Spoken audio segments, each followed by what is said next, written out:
Hello বন্ধুরা, আজকে আমরা যাচ্ছি আমাদের প্রাক্তন স্কুলে ফাংশন ছিল। আশা করব তো এই দেখো আমাদের স্কুল। এরপরে আমরা আরো নাচ আরো বড়।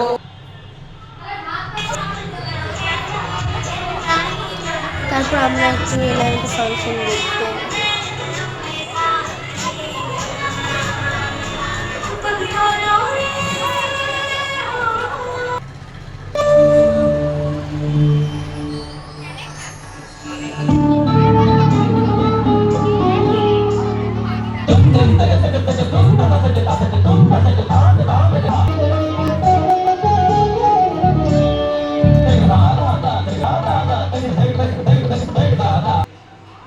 তারপর আমরা একটু চলে গেছিলাম ফুচকা খেতে। দাঁড়িয়ে থাকতে আর ভালো লাগছিল না, অনেক ভিড় ছিল, বসারও কোনো জায়গা ছিল না। তারপর আমরা একটু হাঁটাহাঁটি করছিলাম, আসলে আমরা ফটোশ্যুট করতে যাচ্ছিলাম। তো এই দেখো আমরা একটু ঢং ঢুং করছিলাম, ফটোশ্যুট করলাম। তো বন্ধুরা, আজকে ভিডিওটা এই পর্যন্ত, টাটা।